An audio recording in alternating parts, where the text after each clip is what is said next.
ପିଆଜ ଜରାରେ ଆମେ କିଛି ବାଟଣ ଦେଇଦେଲୁ ଅଦା ରସୁଣ। ତାପରେ ତାକୁ ଆମେ କିଛି ସମୟ ଚଟେଇଲା ପରେ ତାକୁ ଏପଟ ସେପଟ କରି ତାପରେ ସେଥିରେ କିଛି ଆମେ ହଳଦୀ ଦେଇଥିଲୁ।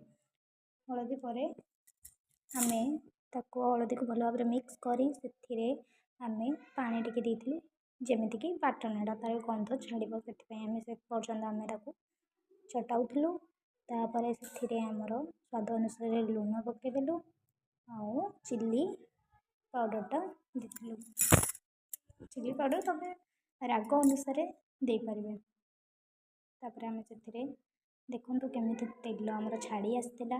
ତାପରେ ଏଠି ଆମେ ଏଟା ଗୋଳେଇକି ରଖିଥିଲୁ କିଛି ଶୁଖିଲା ମସଲା, ଧନିଆ ଗୁଣ୍ଡ, ଯେମିତିକି ଧନିଆ ଗୁଣ୍ଡ, ଚିକେନ୍ ପାଉଡ଼ର ଆଉ ଗରମ ମସଲା, ଏମିତିକି ତାକୁ ଗୋଳେଇକି ଦେଇ ସାରିଲା ପରେ ତାପରେ ଆମେ ସେଥିରେ ଟିକେ ପାଣି ଦେଇଥିଲୁ। ଦେଖନ୍ତୁ ତେଲଟା ଭଲ ଭାବରେ ଛାଡ଼ି ଆସିଛି। ତାପରେ ସେଥିରେ ଆମେ ଆଗରୁ ଭଜା ହେଇକି ରହିଥିବା ଆଳୁଟା ଆଡ଼୍ କରିଥିଲୁ ବା ଆଳୁ ଦେଇଥିଲୁ।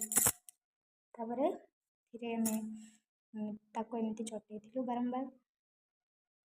ବାରମ୍ବାର ଚଟେଇବା ଫଳରେ କ'ଣ ଥାଏ ନା ସେଇଟା ଯେଉଁ ମାନେ ଗ୍ୟାସ୍ର ଫ୍ଲେମ୍ଟା ହାଇ ଅଛି, ସେଥିରେ ତଳେ ନ ଲାଗିବା ପାଇଁ ଆମେ ତାକୁ ବାରମ୍ବାର ଚଟେଇଥିଲୁ।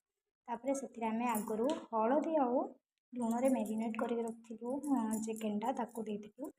ଚିକେନ୍ ଦେଇ ସାରିଲା ପରେ ତାକୁ ଆମେ ଗୋଳେଇଥିଲୁ। ତ ଏଠି ଚିକେନ୍ ହେଇଯାଇଛି ଗୋଳେଇବାଟା।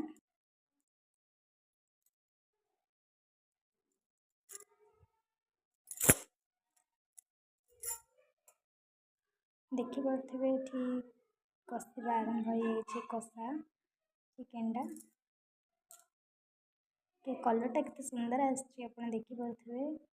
ଏଠି ତାକୁ ଆମେ ଦେଖନ୍ତୁ ସେ ଏଠି ପାଣି ବି ଛାଡ଼ି ଆସିଥିଲା ଚିକେନ୍ରୁ।